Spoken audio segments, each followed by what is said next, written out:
Decía San Ignacio de Loyola que en tiempos de crisis no hacer mudanza, pero da susto. Parece que la estable Gran Bretaña se hunde, parece que el calentamiento global está amenazando nuestra más absoluta tranquilidad, parece que el sistema de partidos constantemente tiene sus micro terremotos y al final lo más terrible, el Estado social de posguerra parece que se está disolviendo sin que nadie se dé cuenta, asustados por la lucha entre Estados Unidos y China, asustados por el cambio climático, asustados por la migración, asustados por las guerras, asustados por el desempleo. Pues para encontrar un poco de luz, qué mejor que preguntar a un partido que nació para intentar alumbrar tanta zona oscura. Hoy tenemos a una persona que me consta que ha hecho lo indecible para intentar construir un nuevo rumbo, el secretario de Acción de Gobierno de Podemos, mi querido amigo Pablo Echenique. ¿Qué tal, Juan Carlos? ¿Cómo estás? ¿Cómo estás? Encantado. Vamos a ello. Pablo, dicen que la negociación de investidura fracasó por culpa de las personas que lo pusieron en marcha, y a mí me recordaba un poco a esa manera de estudiar y explicar la historia sobre la base de héroes, ¿no? Como si no hubiera circunstancias objetivas, estructuras, intereses. Bueno, creo que afortunadamente hace unos días Pedro Sánchez lo dejó clarísimo, zanjando este debate. Creo que cuando Pedro Sánchez dice en una entrevista en prime time con Ferreras que si hubiera ministros de Unidas Podemos él no podría dormir, está zanjando este debate, está trasladando a la ciudadanía que en ningún momento hubo voluntad de llegar a un ya no acuerdo. era Pablo Iglesias, sino que eran las políticas que representaba Unidas Podemos.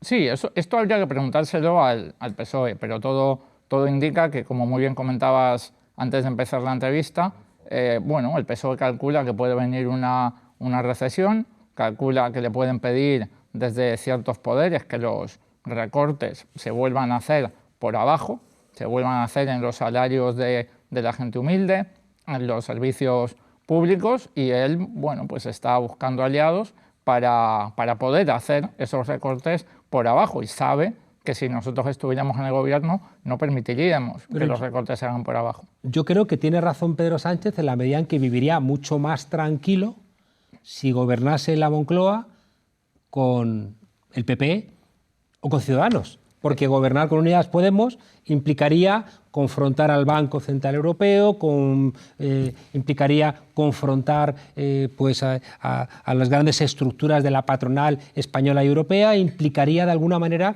recuperar esos aspectos de redistribución de la renta, que es lo que está ahora mismo en juego en Europa. Sí, en cierto sentido lo que estás diciendo es que en esa última entrevista Pedro Sánchez dice la verdad. Y dice la verdad en el último capítulo de la serie. Las series y las películas normalmente entiendes todo lo que ha pasado antes, ¿no? Todo el argumento y todos los giros argumentales que ha habido antes. Si la película es buena, si la serie es buena, se entienden al final. Y en ese final, en el que Pedro Sánchez dice la verdad, dice que le costaría dormir, posiblemente porque le llamarían los dueños del oligopolio eléctrico, posiblemente... Ella sufrió los medios de comunicación, ¿no?, atacándole, y parece que le ha hecho mella. Bueno, o a lo mejor hay algo más de fondo, a lo mejor lo que hay de fondo es lo que comentábamos, el programa político. Pedro Sánchez sabe que si hace un acuerdo de gobierno con Unidas Podemos, nosotros vamos a apretar muy fuerte para que se derogue la reforma laboral, para que se regulen los precios de los alquileres o para que se luche de verdad contra el cambio climático, cosa que con un aliado neoliberal como Ciudadanos es evidente que no se va a poder hacer. ¿Qué le quitaría más el sueño a Pedro Sánchez? ¿Publicar la lista de la amnistía fiscal o no publicarla? Bueno, creo que lo ha dejado claro de nuevo. Le quitaría más el sueño a él publicarla. ¿Por qué? A saber quién está en esa lista de amnistiados fiscales, ¿no? Él prometió más de 5 veces en campaña que era una de las primeras cosas que iba a hacer, y en cuanto llegó al gobierno dijo ese famoso no se puede. ¿no? Él prometió también a sus bases que le iba a preguntar acerca de una alianza, en este caso con Unidas Podemos o cualquier otro tipo de alianza, y tampoco lo ha hecho. Tampoco lo ha hecho. ¿Le quitaría el sueño hacerlo? Bueno, hay mucha gente del Partido Socialista que ve con buenos ojos que haya un gobierno que ponga encima de la mesa los problemas de la gente, que se dedique a defender a la gente trabajadora, a las pequeñas empresas, a los autónomos, y además que no tenga miedo, y yo creo que esto es clave, de confrontar con los poderosos si hace falta para garantizar esos derechos. Creo que lo dejó bastante claro, y creo efectivamente que hay gente del PSOE que le gustaría ese escenario, y lo vimos de hecho en la noche electoral, cuando mucha gente le decía con Rivera no a las puertas de Ferraz. Creo que significaba eso lo que le estaban diciendo, no tanto con quién, ¿no?, en términos de relaciones de partidos, sino en términos de políticas y de programa. Hay gente que me ha pedido que te pregunte cómo es posible que estuvierais tantas horas sentadas, Yone Belarra, tú y otros compañeros, con Carmen Calvo, Adriana Lastra y María Jesús Montero, y no se avanzase nada. ¿Qué hace uno durante 3, 4 horas si no llega al más mínimo consenso de nada?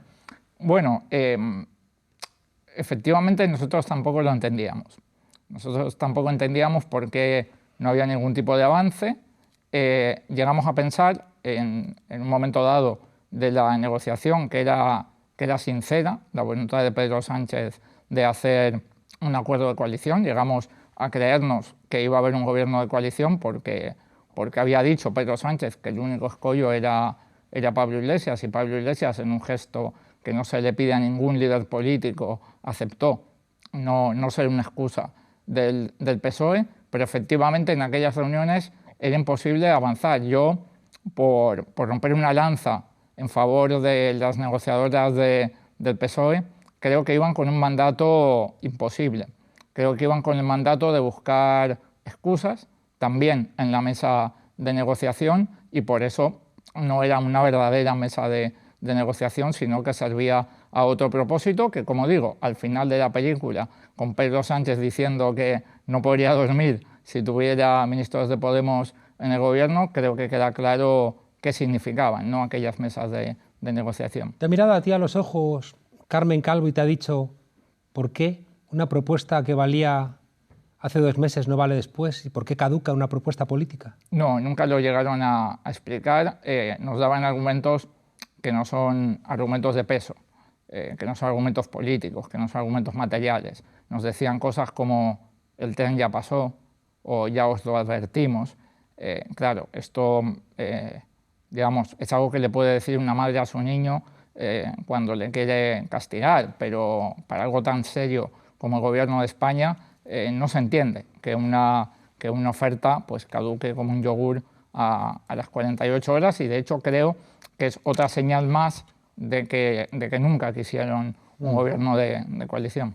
Las únicas socialdemocracias que han aguantado en Europa son las que se han aproximado a la izquierda, es decir, en el caso de Portugal, por ejemplo, ¿no?, por esa cercanía con el bloque de izquierda y con el Partido Comunista Portugués, y en España, de manera más evidente, por esa podemización del discurso de Pedro Sánchez. Sin embargo, todo parece indicar que con quien quiere realmente gobernar es con la derecha, con Ciudadanos o con el Partido Popular. No lo entiendo, porque implicaría repetir eso que ha acabado con las socialdemocracias en Europa.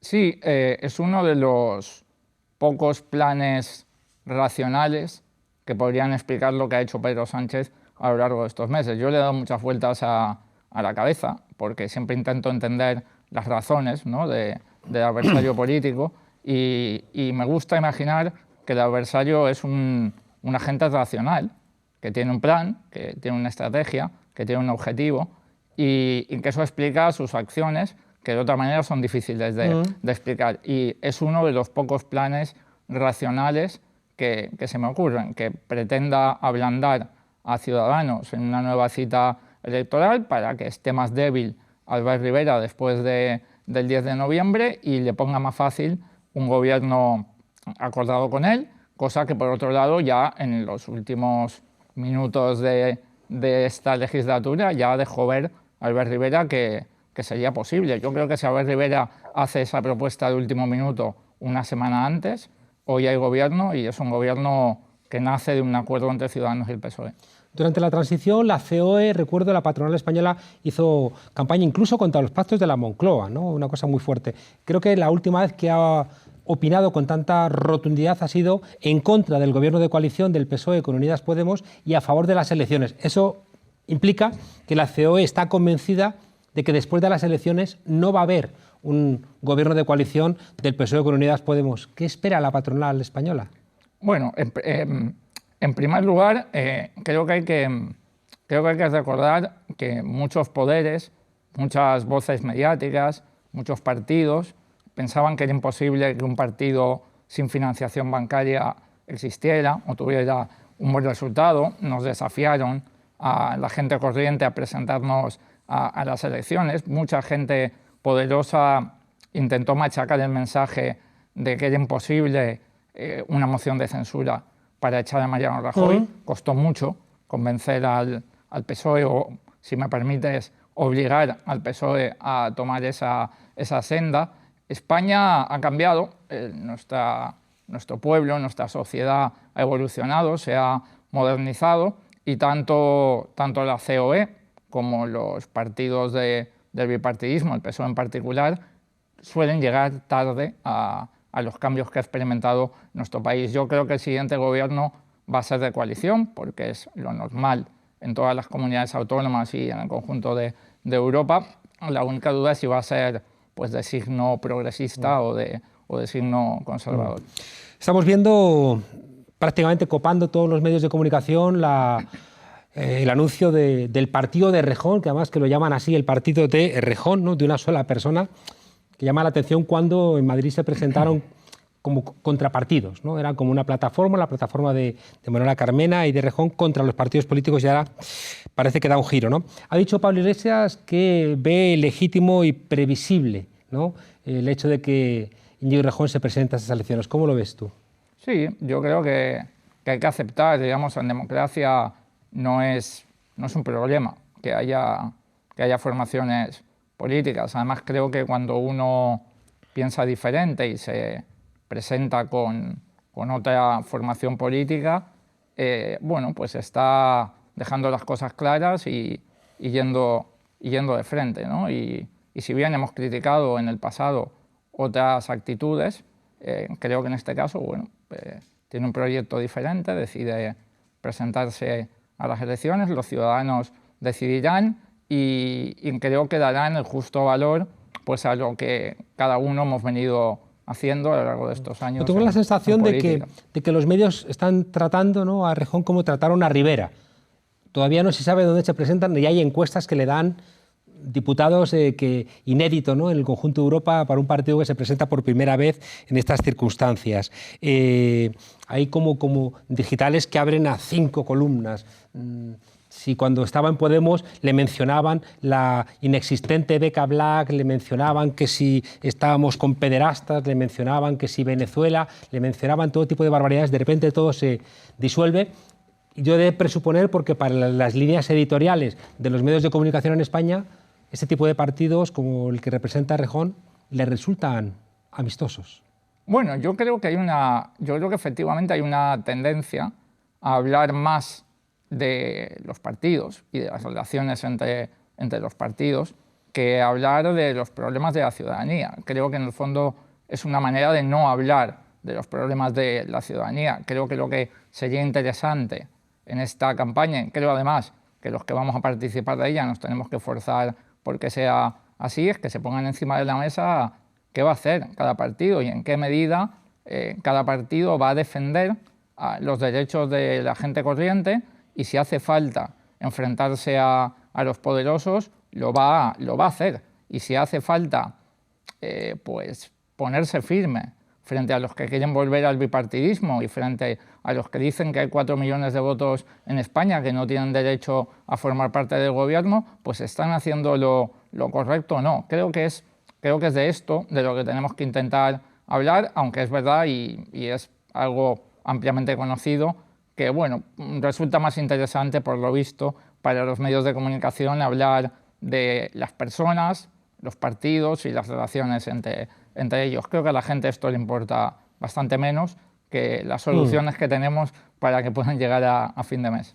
Sé que eres científico y no politólogo, pero déjame comentarte que siempre he pensado que Rejón ha leído mal a Laclau.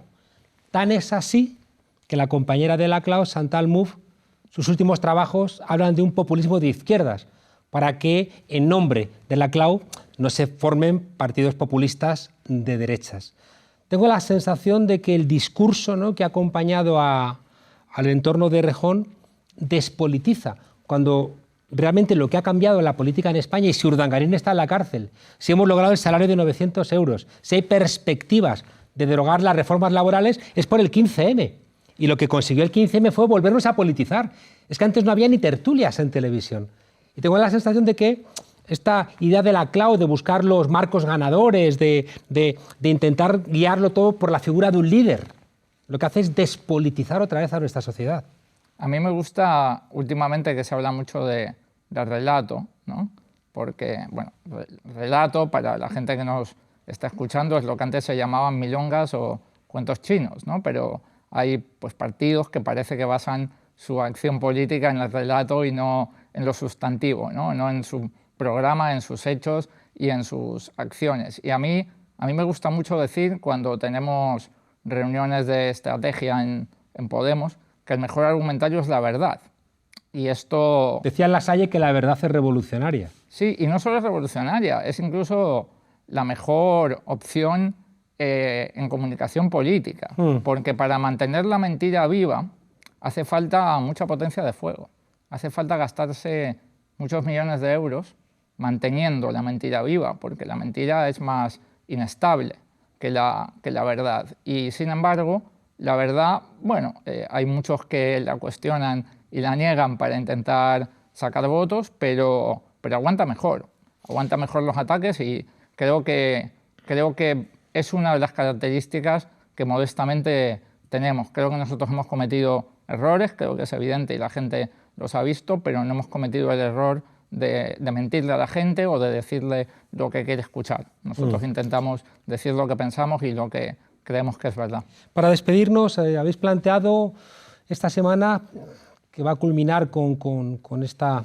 manifestación contra el calentamiento global, que quizá lo más grave que le pasa a nuestro país es precisamente eso, un calentamiento global que tiene que ver con un sistema económico, que tiene que ver con las enormes desigualdades que al final intuimos que van a pagar los mismos. Claro, esta de nuevo es un tema muy importante en el que hay que explicar bien las fuentes del problema. Ahora mismo se abre paso un discurso que parece venir a decir que el cambio climático lo vamos a frenar si cada uno de nosotros en nuestra vida privada usamos menos plástico o reciclamos. Y eso está muy bien, y eso hay que hacerlo, pero es evidente que no hay una crisis climática en el mundo por culpa de la gente individual en su vida cotidiana. Es evidente que son las petroleras, que son los oligopolios eléctricos, pues los que están en un camino, digamos, sin rumbo, cortoplacista, buscando el beneficio antes que la salud de la gente, que la salud del ecosistema y que la salud del planeta. Nosotros hemos presentado hoy medidas en este sentido, porque a todo el mundo se le llena la boca, todo el mundo es verde, ¿no?, en esta época, pero sin sacar las conclusiones. Claro, y sin proponer soluciones reales al problema. A mí me gustó leer una carta que ha escrito Greta Thunberg, que está teniendo mucha relevancia mediática. Yo pensaba que iban a utilizar su imagen para descafeinar el ecologismo, y me gustó leer en esa carta que escribió que ella señala a las grandes corporaciones eléctricas y petrolíferas como los causantes del cambio climático. Esto es clave. Uno tiene que explicarle a la gente que si uno no se atreve a enfrentarse al oligopolio eléctrico, si uno no se atreve a hacer una empresa pública de energía, si uno no se atreve a derogar el impuesto al sol, a favorecer las renovables con inversión pública, a hacer una reforma fiscal para que paguen más impuestos las grandes fortunas y poder financiar una transición ecológica, no se va a poder luchar contra el cambio climático. Creo que esto es importante decirlo, y esto, bueno, pues esta mañana hemos querido lanzar propuestas en esta dirección. Seguramente también, y eso sí que nos corresponde a todos nosotros, comer un poquito menos de carne, ¿no?, que es muy relevante en el calentamiento global, ¿no? esa construcción, ¿no?, de pastos, ¿no?, para ganado estabulado que al final solamente sirve para un consumo innecesario y desmesurado de carne, igual que también las armas, ¿no? Las armas y las guerras son también un factor enorme de calentamiento global. Pablo Echenique, muchísimas gracias por acompañarnos. Dentro de poco vamos a saber qué ocurre con la sentencia del Procés. Tenemos a Rufián de estadista, ¿no?, de hombre de Estado. Ya no hay esos malditos tuits, ¿no?, que le regañaban, ni existen esos comportamientos, ¿no?, que le generaban tanto rechazo, y ahora es un hombre de Estado. Parece que también Esquerra tiene cierto interés, ¿no?, en golpear a Podemos. Bueno, sale barato golpear a Unidas Podemos, incluso más que salir barato, a veces es incluso rentable. ¿Enfrentáis la campaña electoral con optimismo? Sí, yo siempre he confiado, yo soy un optimista antropológico y creo que no es una cosa de convicción, creo que es una cosa de hechos. Creo que nuestro pueblo es un pueblo inteligente y es un pueblo decente, y que a pesar de todos los intereses por manipular la opinión pública, la modernidad, el cambio, la solidaridad, la fraternidad popular se va abriendo paso en España, y yo creo que eso se va a ver en las urnas. Y no queríamos elecciones, pensábamos que era mejor formar un gobierno de coalición, pero una vez que Pedro Sánchez nos ha arrastrado a ellas, pues las vamos a hacer humildemente, como lo hacemos siempre, respetando a la gente, diciéndole la verdad, y que cada uno ponga a los diferentes partidos en su sitio. ¿Y vais a pedir dinero a los bancos? No. ¿Nos vamos? ¿No vais a pedir dinero a los bancos? No. Me alegro. Y al INCO tampoco. Tampoco al ICO. Pablo Echenique, secretario de Acción de Gobierno. Yo hoy tengo un día triste, pero me has quitado un poquito de la tristeza. Y me alegra que no pidáis dinero a los bancos. En un momento en donde parece que los grandes partidos no tienen problema en ir a elecciones, porque lo pagáis vosotros, desobedientes. Muchas gracias. Un placer, Juan Carlos. Y hasta la próxima. Hasta la próxima.